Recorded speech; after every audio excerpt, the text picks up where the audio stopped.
when you're in love. Miss Cole.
Off from this crowd.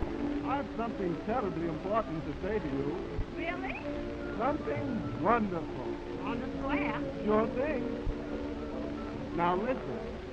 I'll keep an eye open, and at the first opportunity, we'll slip away. All right. Where? Upstairs? That would be fine. Okay.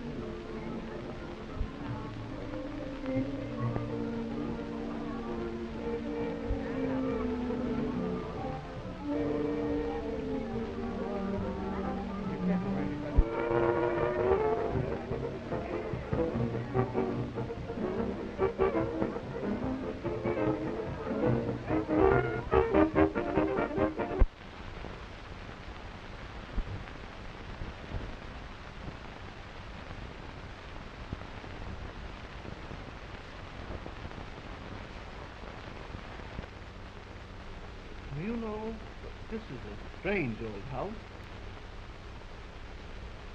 There's something peculiar and forbidding about it. Yes, there is. And a good reason for being so. How's that? The old Lucret mansion. Oh, Don't you recall the Lucret case? vaguely. He was a packer. That's him. Yes, I remember. It seems that he... Killed his wife. That's right. Killed his wife. I wonder where. In this house? In this very room. Right over there.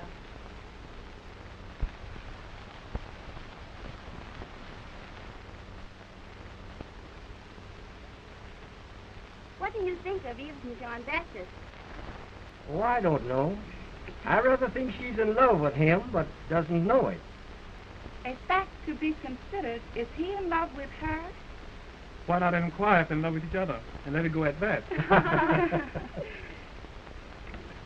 Well, Baptist seems earnest enough. But I'm afraid Edith and he will never marry. How's that? They haven't a single interest in common. Just what makes you feel that way, Madge? Make it a little plainer.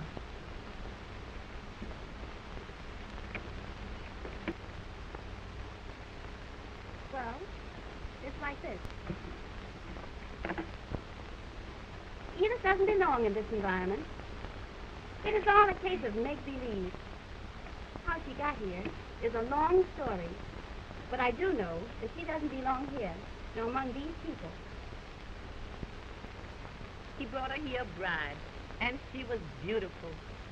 That's a picture on the wall over there. It was hanging there when I moved in, and I've never taken it down. But why don't you? Why, I imagined that you'd wake up some night and hear her crying.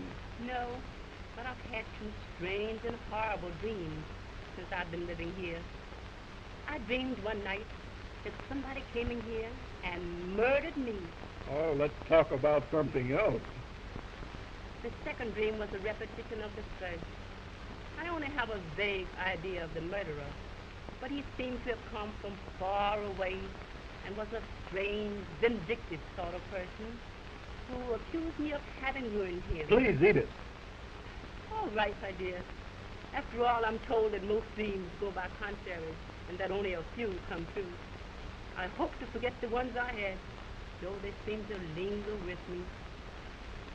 In the meantime, are you enjoying my party? Oh, sure. I'm having a wonderful time. You know, I enjoyed both songs that girl sang, but the last one was especially beautiful. It seemed to inspire one to love, didn't it? Yes, dear. And I have come to say that I love you. Oh, John. To begin with, she's neither polished nor refined. What the people see and call that is but a veneer, and very thin veneer at that. 5 years ago, she was dealing cards and serving drinks for Frankie Dixon, when that now wealthy, flamboyant creature was running a dump in Federal Street. She fell out with Frankie and went to manage the most notorious roadhouse in Cicero. Later, a peculiar twist of fate, and here she is, a flashing hostess to some of Chicago's best colored people. It's amusing. But before I ask you to accept my love, dear, I feel that I should explain my plans for the future. Tell me more about your love first, John. It thrills me so. I want to talk of nothing but love, dear. It means so much to me. Oh, John, you make me so happy.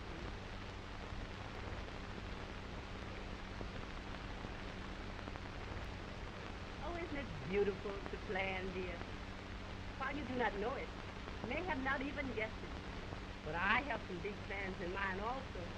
I've had them for a long time, and I want to tell you about them. And I'll bet you've been planning on doing the very same thing I have. There's such good money in it. Well, I'm fairly certain that it's not. I'm sure you haven't even pictured what I have in mind. In fact, what I'm all prepared to do. All right, my dear. Then I'll describe my plans first. Then see if we have the same thing in mind. What is one endure? Dress a pig in silk and he'll wallow in the mud at the first opportunity. Now mark my words, this time it depends on her part isn't going to last much longer. Sooner or later she'll return to the racket from which she came. I'd be willing to lay a bet that within less than 2 years from now, she'll have kicked over the traces and turned this very house into a dive as low down as Frankie Dixon ever run. But what about Baptist? If he loves her... Oh, forget it. He doesn't love her. He's only infatuated and thinks he does. Oh, come on, Madge. Give the poor girl a break. It is possible that you're misjudging her. I'm doing nothing of the kind. It's you who don't understand. It takes a woman to understand another woman, and I understand Edith Duval. As for Baptist, he's a fine and manly cat. But when he proposes to Edith, and they are both soft and emotional, she'll unburden herself to him, and that'll be the end of it. But it's my deal. Go ahead. Cut the cards. You go into business, Edith? Why, what kind of business? A club, dear. You see, we could use this house for the purpose. A club, Edith? Why, I haven't the least idea what you're talking about. What kind of a club? What social club, John? What other kind could we run? The kind that Frankie Dixon runs. You understand? Great guns, Edith. You can't mean it. Why, have you ever been to Frankie Dixon? Have you any idea the kind of place she runs? Of course I've been there and understand what goes on. But she's making money, good money, more money than any other woman I know. So, what difference does it make what goes on? This much difference, as far as I'm concerned. Why, I wouldn't have anything to do with such a business. Why, the whole mess is against every principle that I possess. Why, she runs a gambling joint, bootlegs, banks the clearinghouse numbers, runs the policy wheel. Oh, she's mixed up in the racket completely. In short, her place is a joint, a dive, and you... What is the difference if you get the money? After all, that is what counts. Frankie Dixon's got the money. Everybody envies her. She can have anything she wants. Now, a handsome man like you, backed up by a clever woman, could open up a place like hers in this location, and with the following we have, well, we can... Please, Edith, don't say any more about it. Why, I wouldn't be connected with a dive like Frankie Dixon if I was assured of making $1 million. The queen of the underworld. Ah, I loathe even the idea.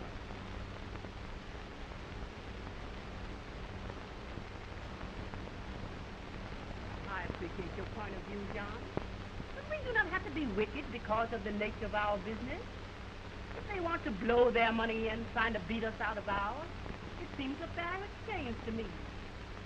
And if it's so detestable to you, you could stay in it a few years, get out, then get out and into something more decent. Now listen, Edith. Nothing could be further from my mind. I couldn't do any good in anything to which I am so much opposed as that kind of business.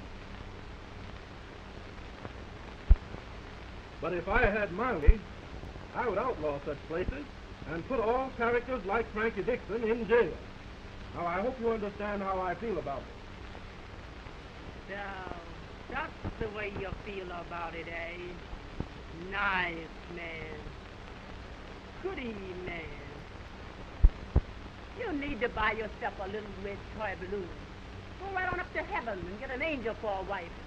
You're entirely too nice to be living in Chicago. Sissy, you sicken me.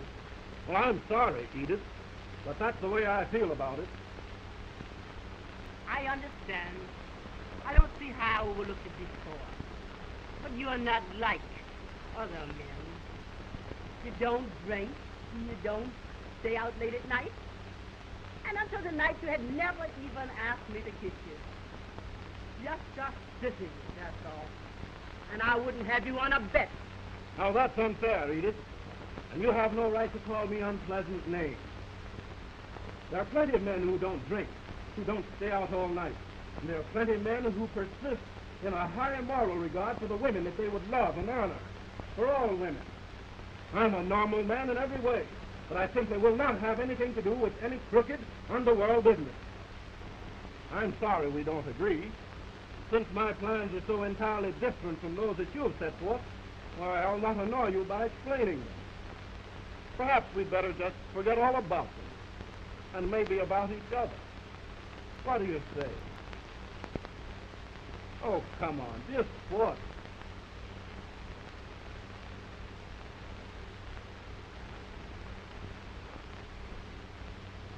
Well, goodbye.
Come in.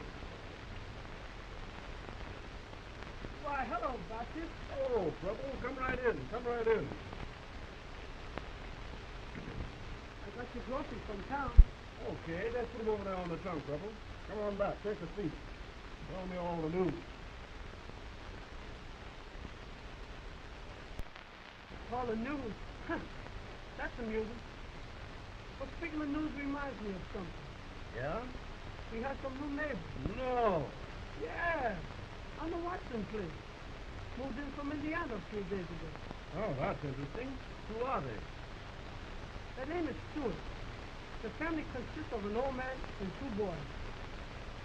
Let's see. The only live one in the office, however, is a girl. Boy, but he's pretty and smart. Boy, this is getting hot. Tell me more about it. They're white people, I suppose. Oh, yes. Now, ain't that funny? What's funny? You asking me if they are white people. What difference does that make? Anyway, you're not all colored, are you? Oh, yes, Trouble. I'm all colored.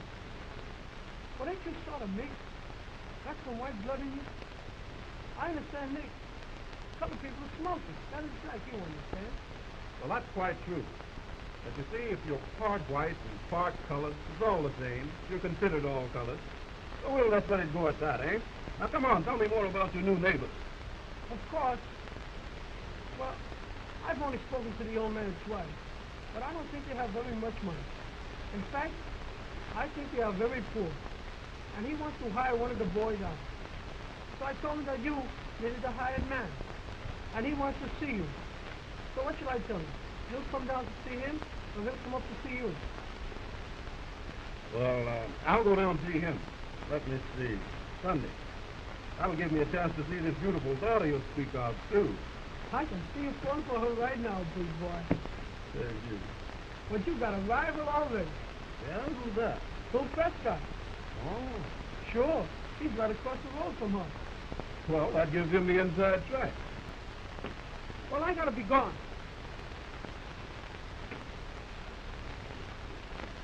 I'll tell him that I saw you, and you'll be down to see him. Okay, Preble, thanks. So long.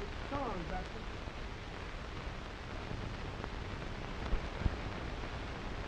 And now, Bill, George and I can take care of everything about the home. And the Mr. Baptist who's coming here to see about a hired man who wants you to work for him, well, you can work for him once and for you. You can work for him.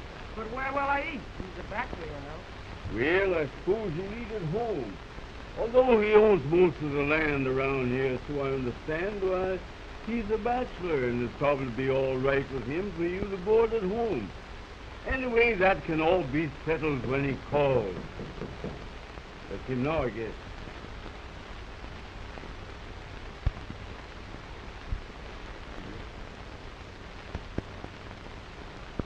Why, good morning, Bill. Good morning. Come right in. Come right in. Thanks, George. Looked so funny when you saw me, I thought something had happened. Well, it was like this. I'm looking for a man who wants a hired man, and I thought it was him when you knocked. That's why I looked surprised. But we're always glad to welcome you, to have you call, so come right in. Be seated and make yourself at home. Thanks, George.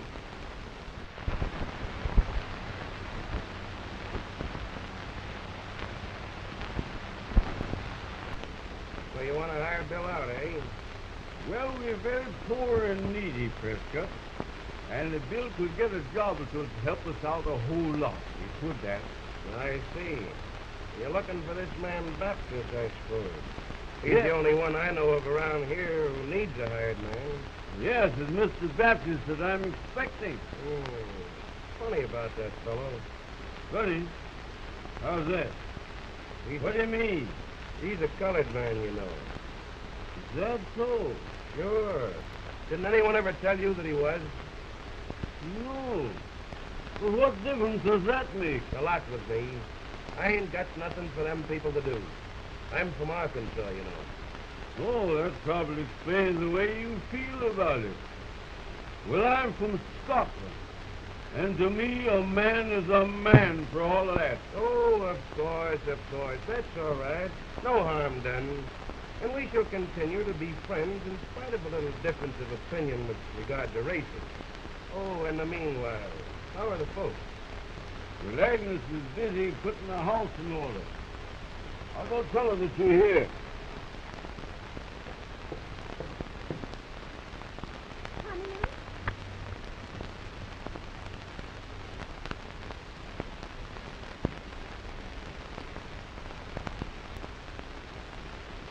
Has he arrived? Yep, he's downstairs now, waiting for you. Waiting for me? Why, that can't be possible. He doesn't know me yet. I mean, Bill Prescott is down there, not Leon Baptist. Oh, shucks. What's the matter, Agnes? Don't you like Mr. Prescott? No, Father, I do not. Perhaps you're sorry to hear me say it, but why pretend? Bill Prescott and I are not alike in any way, and now you know how I feel about him. I thought it was Mr. Baptist. Oh, Mr. Baptist. When Mr. Baptist isn't coming to see you, Agnes, he's coming to see me about hiring Bill. Oh, Father, forgive me. Of course he is not coming to see me. I didn't mean it that way. But I have heard so much about him since we came out here. How he acquired all those lands and cattle, horses, and then Treble told me that he was calling this morning to see you about hiring Bill. It put me all aflutter and made me anxious to see him, what he looked like, and all that. Well, of course, my dear, we're anxious to meet this man and listen to him as we do everybody. But the Prescott brought news regarding him that no one had explained before. What was it? He's a colored man. A colored man? Do you mean that he's a Negro, Father? Negro, yes, a black man, yes. Oh, Well, of course, that wouldn't make any difference as far as we're concerned, would it? I know, Father. Of course not. That's what I told Prescott. Prescott? Oh, yes, it was Moses. Yes, of course. You know, that fellow is prejudiced. I didn't like the way he referred to Mr. Baptist. You know, I judge a man according to his honesty and ability. That is the only fair way to judge anybody. I knew you would refuse me yet. He seems to think the same way. You are so good, Father, that I have always hoped to be like you. Thank you, baby. You say that he's a black man, Father? No, dear. I said a Negro means a black person. I've never seen Mr. Baptist. Then he might not be black after all. Of course not. I saw some colored people when we passed through Chicago on our way out here, and many were quite light. Why, some of them were as light as my mother. Of course, yes. I think I hear George calling me. I'll go out and see what he wants.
Pardon, miss.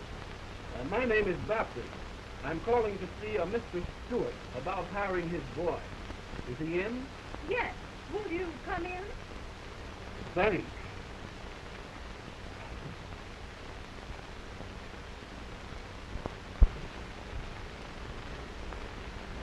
Please be seated. I'll call Father. Thanks.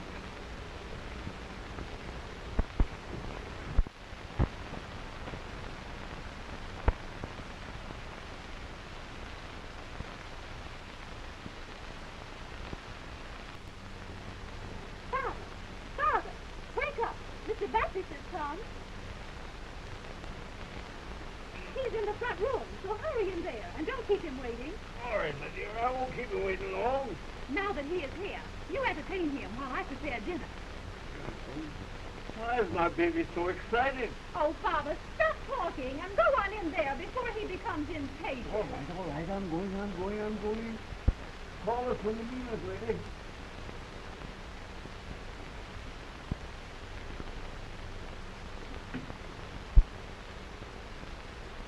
Why, Mr. Baptist, I've been looking for you all morning. I began to think that you weren't coming. I'm sorry. I intended to be here much sooner, but something held me up and I couldn't make it. I hope you'll pardon the delay. That's quite all right, perfectly all right. And we'll talk this matter over.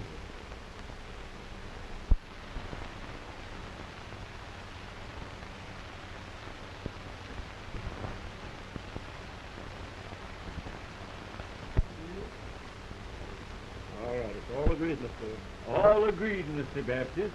He's to board at home and work for you. And I hope he pleases you. If he does not, you just tell me and I'll attend to him. Oh, that'll never be necessary. I try to get along with everyone, Mr. Stewart, and I'm sure that Bill and I will make it all right. Well, I'll be running along now. I'll look for the boy in the morning. Yes. Father, dinner is ready. Don't let Mr. Baptist go yet. Ask him to stay for dinner. By all means, I've forgotten. You must stay for dinner, young man. In the meanwhile, meet my daughter, Miss Agnes, Mr. Baptist. I thank you for your kind invitation to remain for dinner, but really, I don't think... Well, don't think. Just come on in and eat. The girl has prepared enough for all of us. So come on in and eat your fill.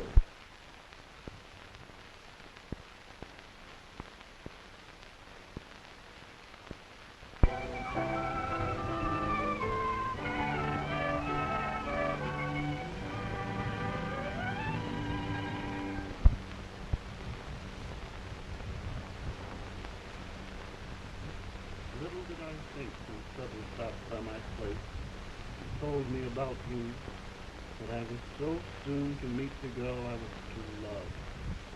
Love is beautiful, isn't it, dear? Sometimes I hardly know whether I'm awake or dreaming. I only know that I'm happy, very happy. Although I've just met you, dear, you've been in my heart for years and years. I've dreamed of you by night, and longed for you by day. Then suddenly you appeared, just like an angel from heaven. And now my dreams come true, and I have you fast in my arms, to hold you close, gaze into your eyes, touch your loving lips, sweet, tender lips.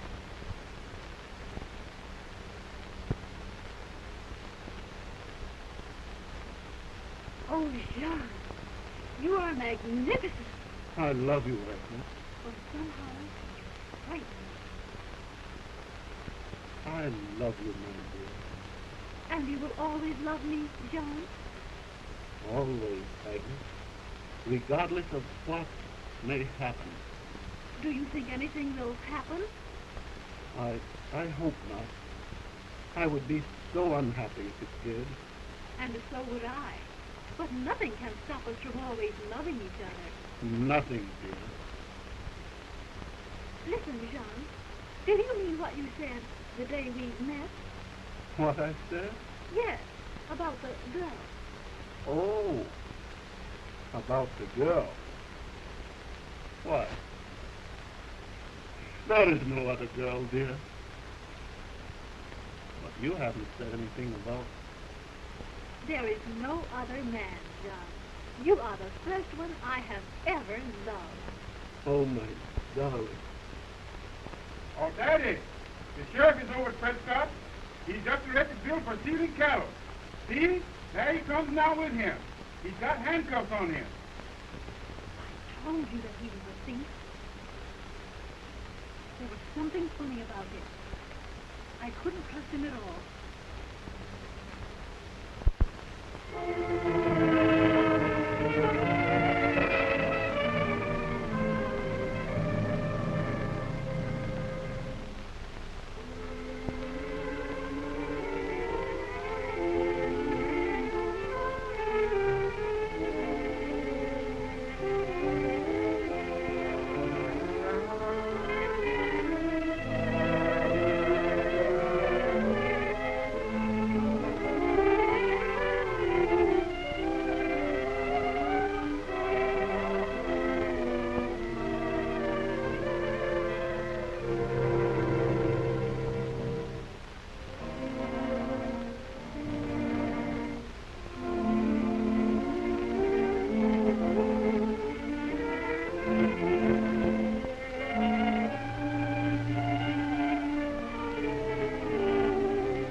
My darling, why are you weeping? What has happened?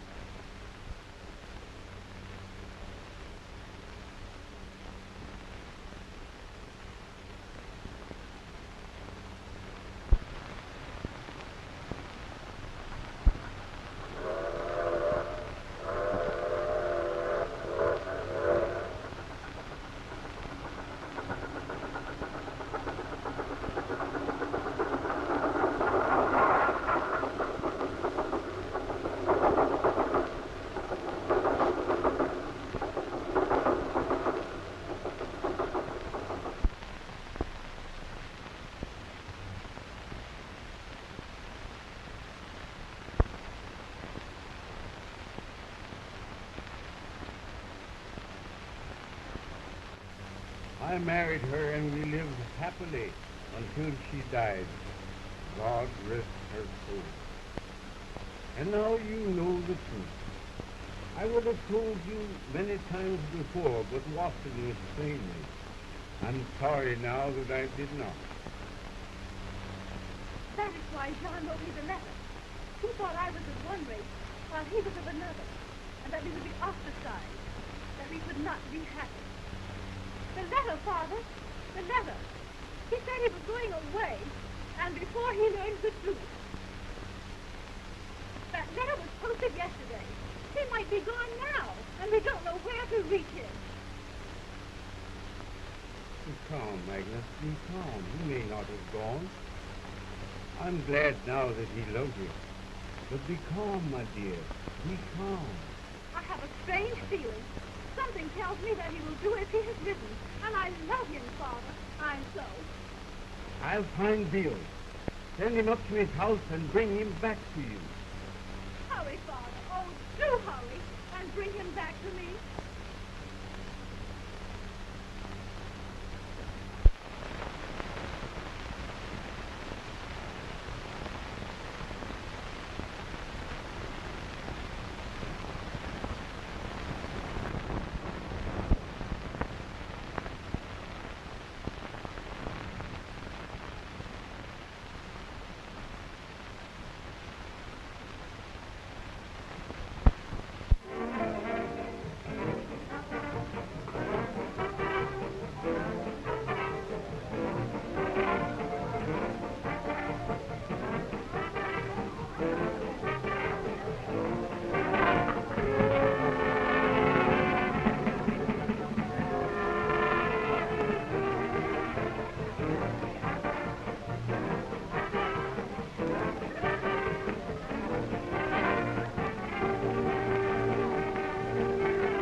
Production.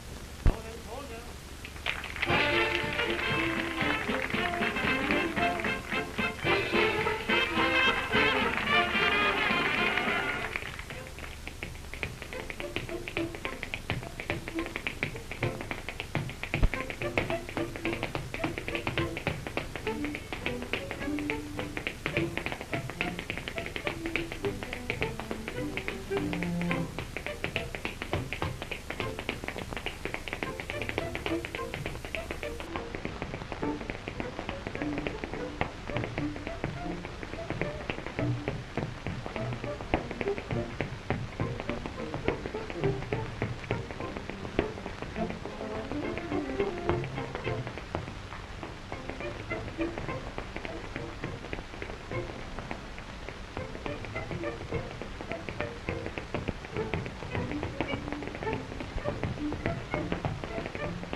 John Baptist, you? Edith. Oh, how happy it makes me to see you again after all these years. And I'm glad to see you, too. For the years have certainly dealt kindly with you. Why, you're as beautiful and charming as ever. Oh, John, you flatter me. Won't you, sit down? No, I won't sit down. But I want you to come with me, if you don't mind. I want to talk to you. And I have lots to say. All right, Edith.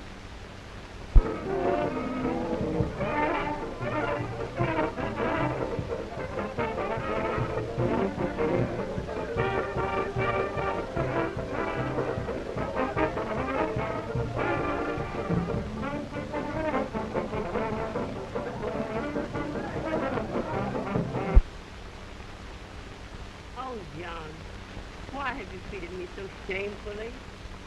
Shamefully, Edith? Well, what do you mean? You did not write me a scratch after leaving Chicago over 5 years ago. I know I acted foolish, but that was not enough for you to put me out of your life altogether, as you have done. No, Edith, you're all upset over nothing. Well, I forgot all about the way you treated me long ago. But I haven't forgotten, John. I shall never forget, because it was my selfish, unwise, and insane ambition that drove you from me, out of my life. And oh, how I have repented. I would have recalled you before you even left me. You had given me half a chance. Now, Edith, why all the excitement? You know, I didn't mean a thing to you then. And I certainly don't hold anything against you now because of what happened 5 years ago. But I'm telling you, John, I have never gotten over it. I knew before you left me that I loved you more than anything else in the world and wanted you. I would have gone anywhere with you, done anything for you. You had only to ask. You have suggested something. Oh, dear, you don't realize what you're saying. Why, I realize fully, John Baptist, and I have been unhappy ever since. terribly embarrassing for a woman to have to make such an admission. But I love you, John.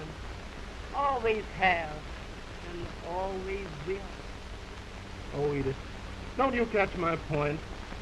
Conditions have changed as regards us. You belong to one phase of life, and I another. Crude as it is, I'm fond of life out there in the wilderness, and I'm sure that you wouldn't like it. Then, don't you see, if you fail to like it, you couldn't very well appreciate my effort, and that would make me very unhappy. But I would appreciate what you're doing out there, John. I would be happy with you anywhere, under any circumstances or conditions. You intoxicate me with your confession, Edith. You do not know it, but I, too, have been unhappy, and I'm afraid I've been lonely. Then take me with you, John. Trust me and love me, and I shall never fail you. Something has happened that makes it imperative that I take a wife. But I can't fancy your being happy out there. I just can't believe that you would.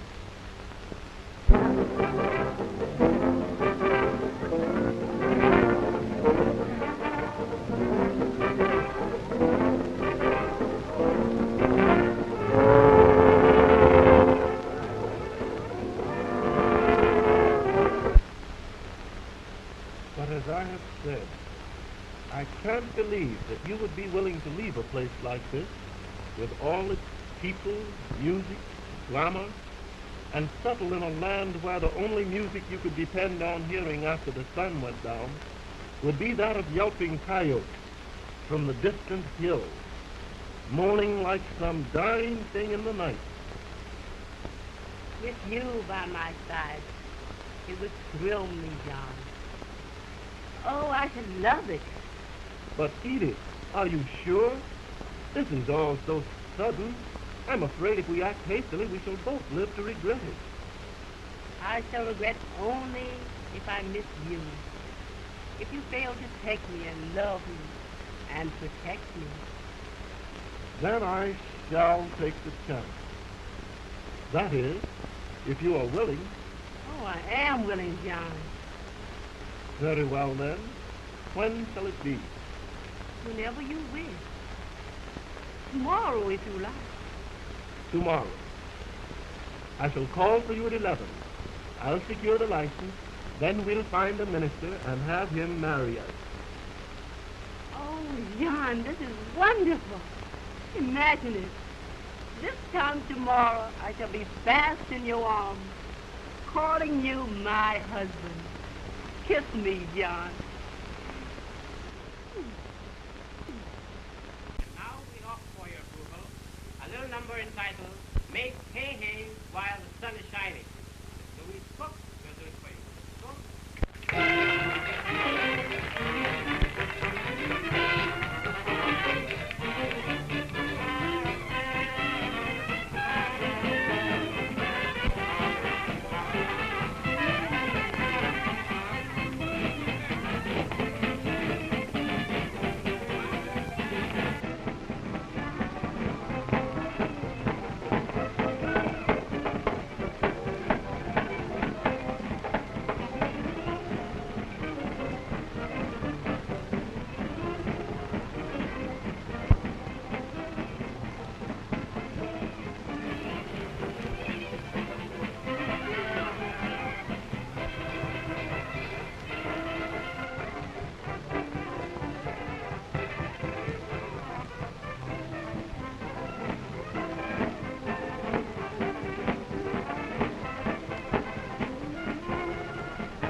fellow is outside and wishes to see you.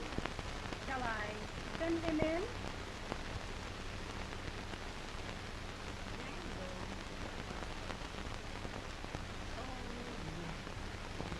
Oh, no. I don't want to. I don't want to see him. Pull him out quick, breathing in cold for good. Gonna burn gas from now on. Run along. Very well, madam.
Django, you? Yes, my fellow. It is I. What are you doing here? How dared you enter without knocking? You told me once that I need not knock. So come on in and surprise you. But I've told you since not to come again. I do not love you anymore, and I don't want to. Now, will you go? Not so hurriedly, my angel. Not so fast. You may be through with me, but I am not through with you. I told you once when you pled for it that an Abyssinian's love was sacred and that you could not play with it. I was listening and overheard what you said to the stranger, your promise to marry him tomorrow. I also heard what you said to the maid, so I have come for an understanding. There is no further understanding between us. I'm through with you for good. Now will you go? Oh, but there's so much of importance to talk about here. Try to recall how this came about, how it started, how it has grown, and what it means to me. And then don't be so hurried. Don't be so fast. I don't want to go into all of that. It is not necessary. I'm going to marry the man I love in a few hours. In the meanwhile, I'm tired. I want to get some sleep. So you can play the innocent, blushing little bride when he comes for you, right? Listen, Django. I'm selling this place to Jerry the Greek, and I'll ask him to keep you. I'll put that into the bill of sale. I'm not thinking of the future, my beauty. I'm living in the past. I'm thinking of how I came to this country. I had no thoughts of this that I have come down to. I was only looking forward to the day when I would be through, have my degree, go back to Africa, and teach my people the things that I had learned. Then I met you at a party where decent people had gathered to pay me honor. You had no right to be there. It was a party for good people, clean people. But you slipped in, you met me and flattered me. You played the part of a sweet and innocent girl and captivated me. You asked me to come to see you. And when I did, you still led me on to feel that you were all you pretended to be. I didn't know until you had led me on, lured me to the verge of destruction. Oh, will you hush? Hush! After all, what you planned was only a dream. You told me soon after I met you that you didn't want to return to Africa, that the women there were not beautiful or cultured, and that you couldn't love them. You told me to leave school. You taught me to smoke those filthy reefers, to drink, to gamble, to do the many evil things that have ruined me. I wanted to finish my education. I wanted my degree. Oh, will you hush? For God's sake, hush! Oh, you set me crazy. I don't want to hear no more about education. Education! We've got too many educated Negroes now in this country, loaded down with degrees and starving to death. Besides, what would you do with more if you had it? Run on the road? Or sling hats in a beanery? Why, a Negro can't even get a job waiting table in a decent hotel anymore. So why stand there and whine and argue and cry? You're doing about as well as you would have done anyhow.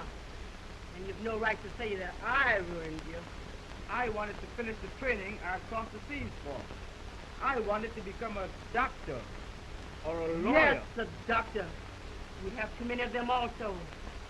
Dozens of whom are compelled to sell liquor and dope and commit professional murder in order to make a living. And as a lawyer, you'd probably be a shyster to hang around police courts, getting broads out of jail. Sicken and disgust me. And I want you to go, do you hear? Leave me. Clear out. No.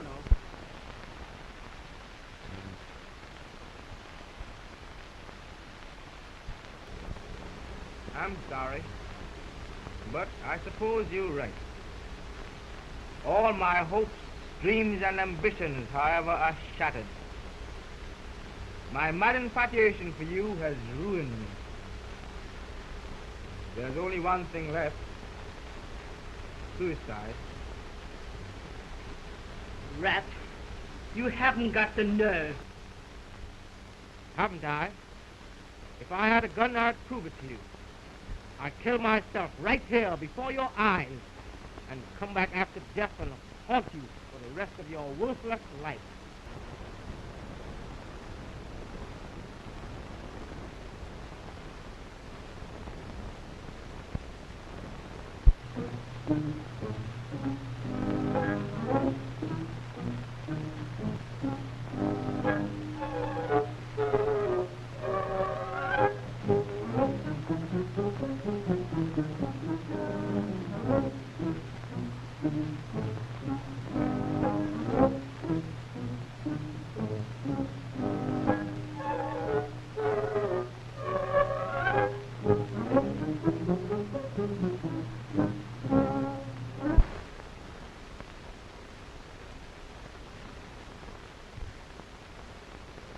Yellow.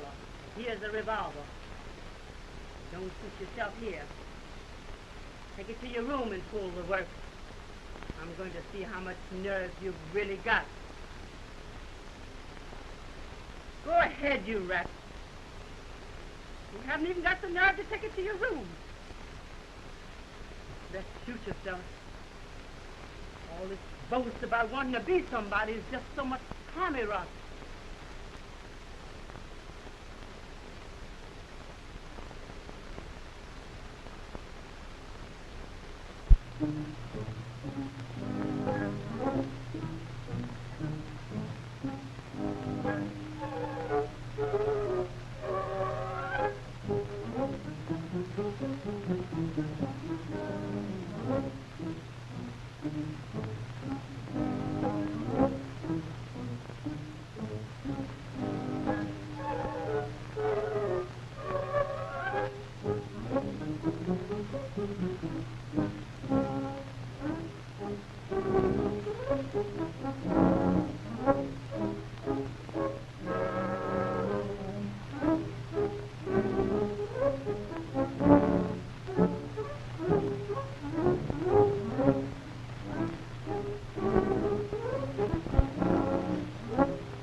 for myself.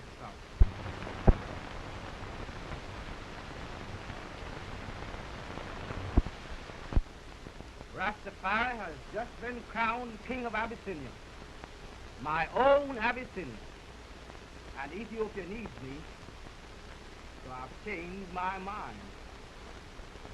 I'm going back there, but before I do so, I shall make up for all the terrible things I've done here by sending you where you belong, fixing you so that you never ruin another man. Django! Django! What do you mean? Oh, don't! Oh! Oh!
Why, that's strange. Well, of course, it's all a mistake. Baptiste hasn't killed anyone. Of course he hasn't. But he was desperate when he left here, and is now in trouble, and I want to go to him. You dare go to him? Yes, Father. It is because of me that he is there and in this trouble, and I want to go to him today, at once. May I? Why, you poor dear. Of course you may, and I'll give you the money to do so. Just wait a moment. I'll call George and tell him to harness the mare. George! George!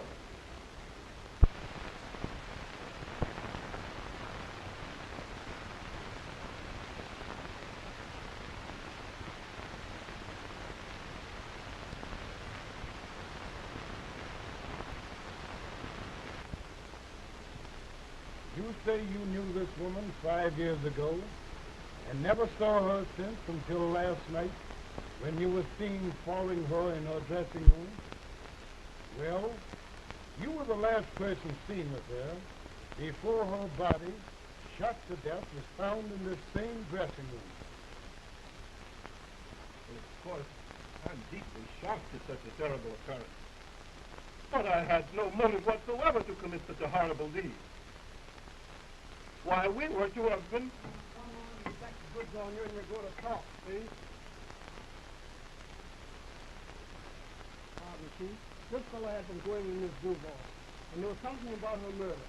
Now I followed him to his room, where he packed some things, and flew out of the house by a back stairway, bought a taxi, and drove to Union Station. I nabbed him just as he was boarding the train to New York. I think you will discover by questioning him that he knows a great deal more about the murder than he's willing to tell. Meanwhile, here is one of the ribs from the club who can tell you a few things that will throw some light upon the subject. All right, lads, let's have it. Now, just a minute. Who are you? My name is Jerry Harper, and I work at Miss Duval's club. This man here used to go with Miss Duval, but they ain't been getting along so well lately. Last night I saw this gentleman come in the cabaret, and Miss Duval saw him and invited him upstairs. After they went up, I saw Django follow. His face was puffed and he was mad. Then after a while, I saw this man come down and leave.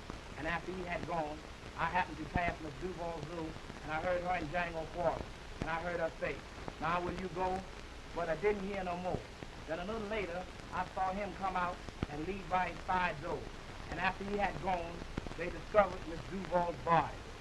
It's a lie. It's a lie. I didn't kill her. Somebody's made it up me. I was... Now, easy, boy. Easy. I've heard enough to let this man here go. Order you held. Lock him up.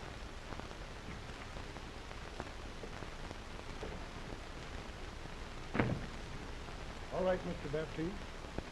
Sorry to have annoyed you. Oh, that's perfectly all right, sir. I'm sure I could have proven my innocence, but naturally I'm glad that it's proven so soon. Good day. Good day, sir.